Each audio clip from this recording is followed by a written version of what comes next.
The soft tapping of the man's feet against the hard tile rang out throughout the empty hallway, the air cold and still as he rushed his way along.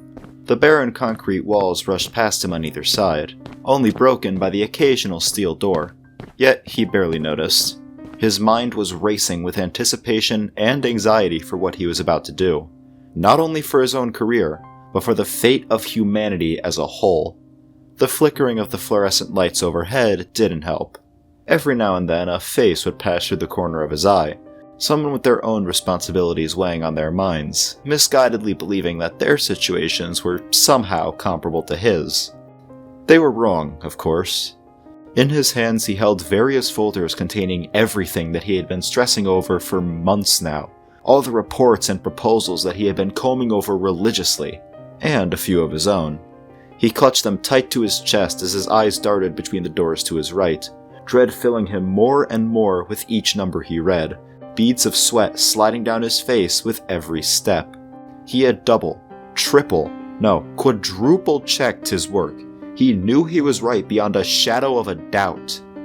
Why then was his mind still being flooded with everything that could go wrong? 122. His heart sank like a brick as he read the numbers, a pit opening in his stomach that threatened to swallow him whole. He stood there staring at the door for a second or two, giving himself a few final words of encouragement. Then, just as his fear and insecurity hit a fever pitch, he wiped the sweat from his brow, took one final breath, and he reached for the handle. The room waiting for him on the other side of the door wasn't much different from the hallway he had just stepped out of. Same concrete flooring, same concrete walls, same fluorescent lights flickering overhead. The only differences were the large projector screen on the far side of the room, and of course the men seated around the table in front of him. These were the men who held the power to make or break his career in the palms of their hands, if they so chose. He tried not to think about that as they all turned to stare at him. One man, sitting at the head of the table directly in front of him, kept his back turned. "Dr. Roberts," he said, his monotone voice filling the room. Dr. Roberts gulped on reflex, the simple greeting alone nearly enough to break his composure. "Site Director Korbunov," he said back, trying his best to hide how nervous he was. He quickly made his way to the other end of the table, squirming between the men's chairs and the wall as he went. By the time he got there, he could already feel their eyes piercing his soul like daggers, any tiny mistake he made on full display to be picked apart and judged. Or at least that's how it felt. The only exception was Mr. Korbunov, who had only just then looked up from his phone. He shot a glance over the top of his glasses, then placed the phone on the table before giving his full attention. Dr. Roberts took a moment to collect himself, spending every ounce of willpower trying to calm his nerves. Then, forcing the words out before his anxiety got the better of him, he spoke. "Good morning, gentlemen, and thank you for arranging this meeting. I'm sure you're all aware of why we're here, so no need to waste precious time with an introduction." He heard a few quick chuckles from the men seated around the table, though he still saw nothing but blank, expressionless stares on their faces. He almost had to wonder if they were laughing at him rather than what he had said. "These events we've been dealing with, the 1031 outbreak, whatever classification they put 429 under, and those are just the ones we know about. We have no idea where these things are coming from, let alone how to stop them." He could feel himself becoming more confident as he continued his spiel, all the anxiety and insecurity from before quickly fading into a distant memory. "All we do know is that they're popping up more and more frequently, and that the death toll climbs higher and higher every time. We have no way of wrestling the situation back under control. Which is why I've come up with this." The looks on the men's faces turned from disinterest to mild curiosity as the man dropped his stack of papers and folders onto the table in front of them. He grabbed the controls for the projector as the men divided the copies amongst themselves, all his hours of practice coming back to him as he finally prepared to get some payoff for the past couple months of his life. "What I bring to you today, gentlemen, isn't just some band-aid we can slap over the problem as we hope it goes away on its own. No. What I'm proposing is a way of taking matters into our own hands, a way of finally fighting back." A cure, so to speak.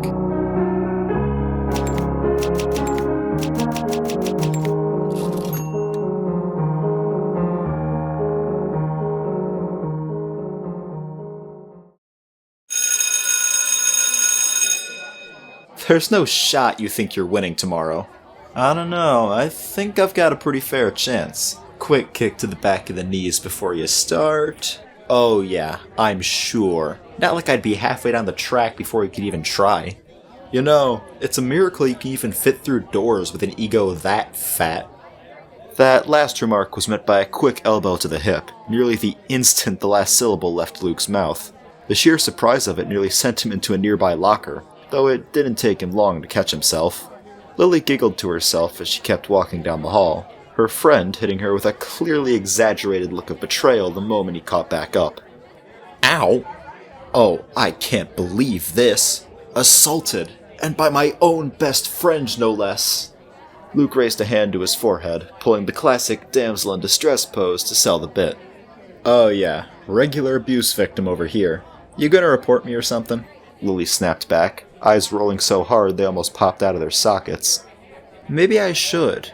Or worse, Luke trailed off, stroking his chin as if he were cooking up some genius scheme before leaning in close to her ear. I could just tell Zach. Oh, you would, too, Lily barked out, throwing a backhand at Luke's face that he barely managed to dodge. The two were still laughing by the time they had reached the school parking lot. As the laughter died down, though, Lily's expression shifted slightly. Hey, speaking of Zach, do you know where he's been all day? I haven't seen him in any of our classes. Huh? Oh, yeah. Guess I haven't seen him today either. Probably just another flu case or something. You're joking. That'd be like the 5th one this week. And it's only Tuesday. I don't know. Guess flu season came early this year.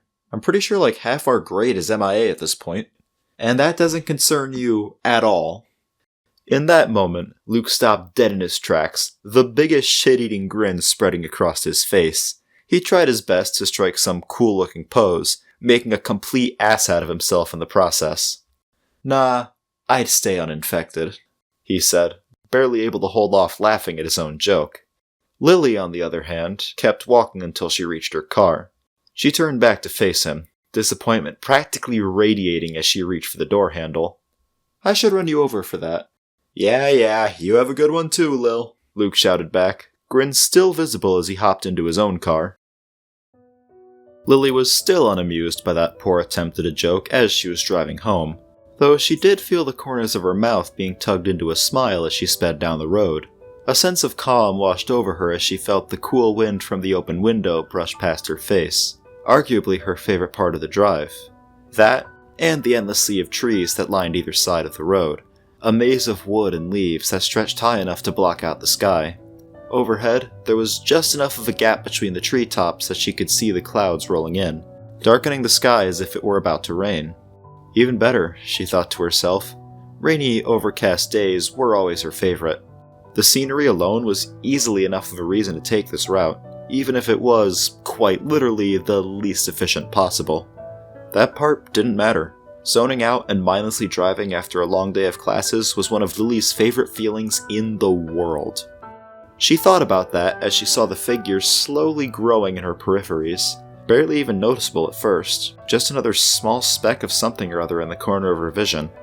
It wasn't until she noticed it getting bigger as she kept driving that it raised any sort of alarm in her brain, and by then she was practically on top of it.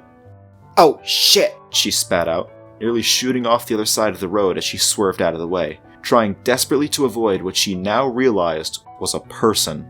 The instant her brain clocked on to what had just happened, she immediately slammed the brakes, tires screeching as her car jolted to a stop. Her fingers fumbled with the seatbelt as she desperately shot a look back over her shoulder. Whoever it was that she had nearly run over was still standing, so at least that helped to put her mind at ease. Still, the moment she heard the click of the seatbelt releasing, she practically threw herself out of the car. Oh, fuck! I'm so sorry! Are you alright? She screamed out in apology, not even waiting for her feet to hit the ground. The figure stood unfazed, their features barely visible with how far away they were standing. The quickly darkening skies didn't help, seeing as it was already almost dark enough for the car's taillights to cast a faint red glow over the landscape. Regardless, more and more of the figure's features came into view as Lily scrambled her way towards them, nearly tripping over her own feet in the process. She could see that it was a boy, roughly her age if she had to guess, though she couldn't be sure. Oddly enough, it seemed as though he hadn't moved an inch after almost getting run over. He was still facing down the road towards where Lily had come from, one arm raised to shield his face while the other hung limp by his side. It almost looked as though he was more confused about what had just happened rather than scared for his life like you would imagine. He didn't even seem to react at all to Lily shouting or running towards him, a fact that still had yet to register in her brain. Frankly, it didn't matter. All she cared about was making sure that he was okay. It wasn't until that she came close enough to reach out and touch him that she came to a screeching halt. That was when she saw it, running down his arms and legs, staining large blotches of his shirt and pants. The sheer volume of blood coating his entire body. Lily's feet were anchored to the ground, staring in horror as she tried to comprehend how anyone could have ended up like this. She felt the unease building in her stomach, her eyes growing wide and her breath picking up the pace. And only then did the boy finally seem to notice her. His head snapped backwards to face her, neck twisting so fast that you could almost hear the vertebrae cracking. His eyes were partially obscured by the hair draping over them, yet Lily could still see them staring right back into hers. She felt them burning holes straight through her as they scanned her up and down, his entire frame frozen still, all while his eyes darted back and forth. Even his face didn't so much as twitch, only holding a blank expression without even a hint of emotion. The tension in the air was thick enough to cut with a knife, neither one of them daring to take so much as a step in a standoff that felt like it lasted for hours. Of course, it only really lasted for a couple seconds before Lily gingerly squeezed out a few words. Are you okay? Do you need, like, an ambulance, or, I don't know, anything? The boy didn't react at first, just continued to stare at her like a deer in headlights. Thankfully, that only lasted another few moments. Without warning, his entire body pivoted to face her, the hand he had held up to his face simply falling back to his side like the other. All the while, his stare remained unbroken, his head cocked slightly to the side, but otherwise not moving an inch despite the entire rest of his body shifting beneath it. There were a few drops of blood splattered across his face, just like the rest of him, some slowly trickling down his cheeks, while others simply clung on. At least, it looked like blood. Now that Lily had closed the distance and was able to see it up close, she realized that whatever it was, it looked too dark and too thick to be normal blood. She was so confused trying to figure out what it could have been that she almost didn't hear the words leaking out of the boy's mouth. I need help. Just as devoid of emotion as his stare, and yet it was still enough to snap Lily's mind back to reality. Oh, right, here, let me call you that ambulance, if I can just... She blurted out, frantically digging her hands into her pockets as she scrambled to find her phone. She cursed herself out mentally for being so caught off guard by the boy's behavior. Of course he was going to be acting weird. She almost just flattened him with her car. A bit of shell shock and a few trust issues were the least she should have expected. Still though, that didn't explain whatever the hell that fluid was he was covered in. She didn't have too long to dwell on it, as she soon pulled the phone out of her pocket, only to press the power button, and... nothing.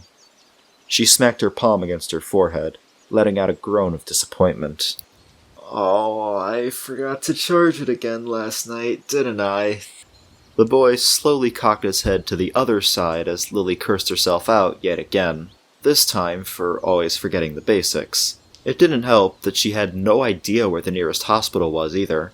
It had to have been at least half an hour away, if not farther. Her house, on the other hand... Alright, I might have to drive you back to my place and then figure something out for you there. Are you okay with that? Once again, the boy continued to stare blankly without saying a word in response. After a few seconds, though, he did give a quick nod before stammering out, "Oh, all right." With that, Lily finally let out a sigh of relief, the guilt of nearly killing someone having at least been partially lifted. "All right, cool. I live a little ways away from here, but it's not too far. Oh, right, and sorry about, well, almost running you over." A small chuckle escaped her lips following her apology, half nervous laughter and half trying to wave away the awkwardness of the situation. As usual, no reaction from the boy whatsoever. As Lily made her way back to her car, however, she did at least notice that the boy was following behind. His footsteps were a bit off, though. They were staggered, cautious almost, like he was walking off some minor injury. That probably would have stood out to her if it weren't for the obvious answer that he was still a bit shaken up. After reaching the car, Lily was just about to grab the door handle before she remembered. "Oh, wait, sorry, I never introduced myself. I'm Lily, by the way." The boy, still lagging behind a bit, stopped dead in his tracks and locked eyes with her yet again. He cocked his head back to the side, almost as if he was confused by what she had just said, though his face was still as blank as ever. "Lily? I'm Alex." There were a few times in Lily's life that she felt as on edge as she did for the next couple minutes of driving. Alex hadn't given her any real reason not to trust him, and yet she couldn't help but keep her eyes glued to him through the rearview mirror. It felt like she spent more time watching him than the road, which admittedly led to a few more near crashes. None of that seemed to faze Alex too much, though, who hadn't so much as twitched the entire ride. He just sat in place, head occasionally snapping from one side of the car to the other, his hands resting in his lap as his eyes darted back and forth. It was almost like he was scanning the area, looking for something. Lily tried not to pay any attention to it up until now, but it was still a bit concerning that he was so alert. She also found it a little weird that whatever blood or fluid that was covering him before had been slowly disappearing as the minutes dragged on. It took her a while to notice, but once she did, it almost seemed like it had just been evaporating off of him. As confusing as it was to think about, it was at least reassuring to some extent. If it was blood or something along those lines, then it definitely wouldn't just fade away like that. So if nothing else, then that was one less thing to worry about. She let out a quick but heavy sigh and then turned her attention back towards the road, trying her best to chill out and enjoy the scenery like she had been earlier. The sky had definitely brightened up a bit, though the sun was still hidden behind a thick sheet of clouds. The only thing that stood out against the endless sea of trees was the occasional passing vehicle, and it did seem like there were a few more than usual. As more and more of them went by, it felt like they were all either a van or an SUV, each of them the same solid shade of black. That made it all the more conspicuous that Alex would lock his gaze on every one that passed. Although, to be fair, his track record with cars wasn't looking too great for that night. Lily chalked it up as some form of PTSD and called it good there. She also could have sworn she saw a helicopter pass overhead at one point, which, if nothing else, was kinda cool to see. Another couple minutes of driving later, and not much had really changed. Alex was still in the back seat, scanning his surroundings. The sky was still an endless blanket of gray, and Lily was still feeling uneasy about everything that had happened. The only real difference was the dwindling number of cars passing by. Though, of course, it was the second she finished that thought that she checked her rearview mirror to see one such car rounding the curve behind her. She didn't think anything of it at first, just some asshole flying down the road going way too fast. Not like she had any room to be talking. It wasn't until the asshole in question threw on their flashing red and blue lights that she started to think there might be a bit more to it than that. Despite the paranoia of being pulled over, there was the slight hope in Lily's mind that she could at least try and convince the officers inside to take Alex to the hospital for her. That hope didn't last too long once she decided to double-check her mirrors, only to see that the car behind her was one of the black SUVs from earlier. And it didn't help that the three officers inside stepped out in what looked like tactical vests. She looked over at Alex in the back seat, who had also spun his head around to stare at the three men approaching. "Alright, little bit of a hold-up," Lily squeaked out, reassuring herself more than him. "But we should be back on the road in no time. Just gotta deal with it." Her words were cut off by a sharp knocking from the outside of the car. the sound catching her off guard to the point that she nearly jumped out of her own skin. She whipped herself back around so fast that she nearly tore a muscle, her eyes almost immediately locking onto the man on the other side of the window. Seeing that he got her attention, he smirked a little before lightly tapping on the glass with his finger. Lily took a moment to catch her breath before rolling down the window, a little concerned, yet curious as to what was going on. "Good evening there, miss," the man said as he leaned in through the open window. Lily simply looked up at the man's face before asking, "I wasn't speeding, was I?" "What? Oh, no, I'm not a cop." "You're not?" "Nope. Well, not technically at least." "Why? You haven't been breaking the law, have you?" The man chuckled a little at that last comment, although he was cut off by a quick elbow from one of his buddies. "On track, Cortez. We're on a mission here," the man ordered, making no effort to hide his lack of enthusiasm. "Oh, come on. Gotta find some way of having fun out here. Isn't that right, Evans?" Cortez nodded towards the third man of the group, who had been quietly standing at the back of Lily's car. He shot back with a wink and a finger gun, but otherwise seemed unamused.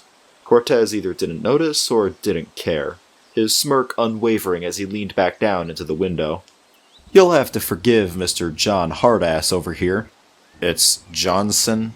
Yeah. Anyways, we were out here investigating a missing persons report, so we were just wondering if you minded answering a few questions for us. That sound alright?" Lily was still processing what she had just heard as she spotted Evans making his way around the back of the car. She wasn't the only one, either, as Alex, who had his eyes locked on the three men the entire time, was also eyeing him up from the back seat. He wasn't even trying to be subtle about it, just staring directly into the man's soul. Sure. Yeah, go ahead," Lily spat out, not fully registering what she had just agreed to. She didn't really care, to be honest. All she wanted was just to get this whole thing over with. She was so busy stressing out over it, in fact, that she didn't even hear the click of her car door being opened. "Alrighty then. This shouldn't take too long. Let's just start off by asking if you've heard anything about a..."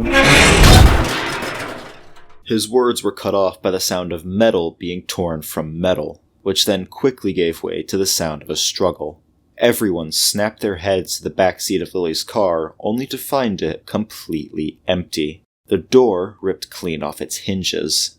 Cortez immediately reached into his pocket, pulling out his radio and wasting no time barking at whoever was on the other end. The exact same moment, Johnson lifted his shirt and pulled a pistol out from his belt. Through the hole where her car door used to be, Lily could see everything that was happening, whether she wanted to or not. She saw Evans, desperately fighting for his life while being pinned to the ground. Kneeling over him, hands viciously tearing at the man's vest, was none other than Alex. Lily watched, frozen in terror, as his hands ripped through the man's torso like it was made of paper, peeling back skin and bone while sending blood and chunks of flesh flying in all directions. Evans tried fighting back, raising his fist as though he were about to take a swing at Alex's head. Alex didn't even flinch, simply catching the man's wrist and slamming it back down into the dirt with an audible crack. Just before he could go back to dissecting the man's torso, however, another deafening crack rang out through the air. His entire body suddenly jolted forwards, a cloud of red mist exploding out from his shoulder. Lily snapped her gaze over to Johnson, his hands visibly shaking as he kept them pointed directly at the boy he had just shot. The panic was clear as day in his eyes, his knuckles white from how tight he gripped his gun. Lily snapped her gaze back to Alex, who sat stone still and seemed entirely unfazed despite the new hole in his shoulder. He slowly straightened himself back out, still straddling the twitching corpse of the man beneath him, keeping one hand buried in Evan's chest as he slowly pulled the other back to his side. Both arms were coated in the same fluid that had been covering him earlier, only now it seemed to be moving. On the arm still buried in the man's chest, it seemed to writhe and squirm its way up his forearm, almost like it was being siphoned from the corpse. On the other arm, it almost seemed like it was seeping its way beneath his skin, making his veins run black from his elbow to his fingertips. Just as Lily noticed this, Alex snapped his head backwards to stare directly at the man who just shot him. Her blood ran cold the moment she saw his eyes. Or, more accurately, the lack thereof. Where his eyes used to be, there were only hollow, black pits. 2 gaping chasms that threatened to swallow anyone who gazed into them. The same fluid running up his forearms leaked its way out from the empty sockets, running its way down his cheeks as he locked eyes with the man who fired at him. A wicked, sadistic grin etched its way across his previously expressionless face, as if it were being carved out by a knife. No one dared to move a muscle. Everyone too paralyzed with fear to do anything. Then, without any sort of warning, Alex whipped his entire body around and threw himself at Johnson. He closed the distance in a single jump, hands outstretched, reaching for the man's neck and face. He didn't even get the chance to fire a second shot. Still stuck processing everything that she was seeing, Lily barely reacted as Cortez started tugging on her arm. Before she could even register what was happening, he was already pulling her out of the car by her wrist. He practically shoved her in front of him as her brain finally started clocking on to what was happening, making the decision to start running. Cortez grabbed her by the shoulder before she could, spinning her around to face him, desperately trying to maintain some semblance of composure while he spoke. He leaned in close before saying, "Alright, look, help is on the way. For right now, we just have to keep..." His words were cut short by the sound of flesh and bone being punched through. Lily felt something warm being splashed on her face, the shock of it forcing her eyes to squeeze shut on reflex, sending her stumbling backwards until she tripped over her own feet and fell to the ground. When she finally opened her eyes, she saw Cortez lying in front of her, his skull having been pierced clean through by some sort of fleshy tendril. Before Lily could react, that tendril suddenly ripped itself out of his head, causing her to jump backwards as it snaked away along the ground. At the other end of it stood Alex, staring down at the man's lifeless corpse as the tendril pulled itself into the air over his shoulder. He held one hand up to graze it with his fingers as it slid past, the other hand limp by his side. It was in that hand that he held what Lily soon realized to be Johnson's severed head, gripping it by the hair as a bit of the exposed spine dangled underneath. Lily could barely hold it together, her breathing becoming shaky and erratic, her entire body shivering as she sat in fear of the boy. No, the thing she had been harboring. Almost as if he could sense that fear, he snapped his head to stare directly at her, a smile still visibly stretching from ear to ear even as the rest of his face was drenched in blood. He threw the head he had been holding to the side, a soft thud ringing out into the air as it impacted the side of the car. Then again as it smacked down on the asphalt. Lily looked back at Alex as it rolled away, just in time to see his entire body pull itself forward, his legs catching him just before he could fall. His shoulders twitched slightly as the muscles in his shoulder blades jolted upwards with a series of grotesque squelching and tearing noises that sent vomit into Lily's throat. It all stopped just as suddenly as it began, with Alex straightening his posture as another tendril snaked its way into the air from behind his back. Both now looked like they were ready to strike at the drop of a dime. Whatever fluid it was that he always seemed to carry with him now covered his entire body, dripping off his fingertips and tendrils, leaking out from the corners of his mouth and his empty eye sockets. It took everything Lily had not to scream, instead leaving her in a terrified silence as she sat helplessly on the ground. She knew she should have gotten up and started running, but she was too overwhelmed by the pure shock of everything that was happening to actually follow through.